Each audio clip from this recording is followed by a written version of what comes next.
Yesterday someone asked me a question from Europe. The question was, if Allah knew that we are going to heaven and hell, and if Allah has determined the whole future, why did He make us? Why didn't He just put us where we were belonging in the first place? So I told him, I said, when you have a court case, is it fair for the judge to just say, right, I'm jailing you, without proving to you the evidence? You did this, you did that, you did this. Look at what you did. The evidence is against you. You now deserve this. So Allah subhanahu wa ta'ala did not impose on us certain matters. He has given us a choice regarding. You are sitting here. It was in the knowledge of Allah. It was decreed by Allah. Indeed, but He gave you the capacity and the choice. Subhanallah. He will not punish you for what you did not have a choice regarding. If something happened beyond your choice, say for example, something disastrous happened, you were driving according to the speed limits and suddenly someone decided to break the limits, or they made a mistake, they bumped into you and you were injured. You are not going to be asked, why were you injured? That man is going to be asked, why were you driving recklessly?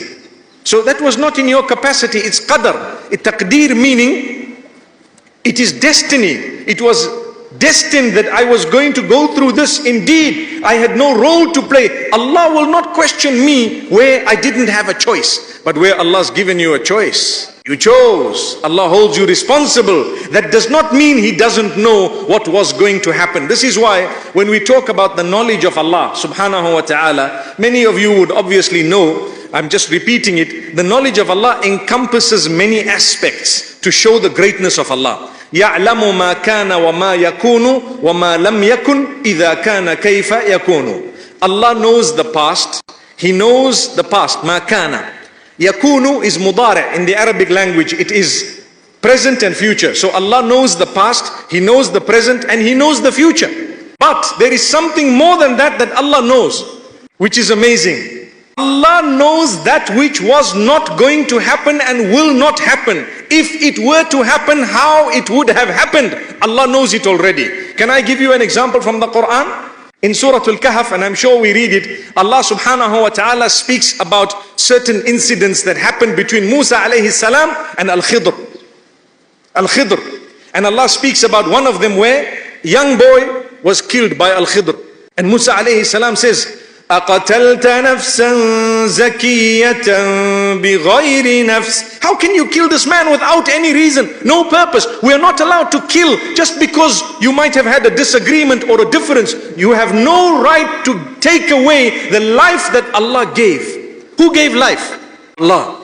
How can you take away life that Allah gave? If Allah wants, He will take that life away. He has more power than you and I. Subhanallah. So Al-Khidr says, look, you don't know what I've done. Just leave it. It was from Allah, inspired. Subhanallah.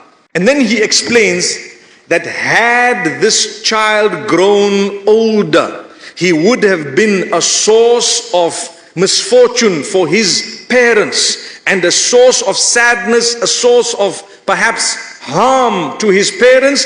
Therefore, Allah chose to take him away at an early age to avoid his parents suffering and him to actually end in a bad way. So it was the blessing of Allah. What I learned from this, the biggest lesson is Allah knows that which was never going to happen. Because Allah knew that this child is going to go now. But Allah knew if we gave him life, which we were not going to do anyway, but if we did it, he would have turned out to be X, Y, and Z. That's the knowledge of Allah.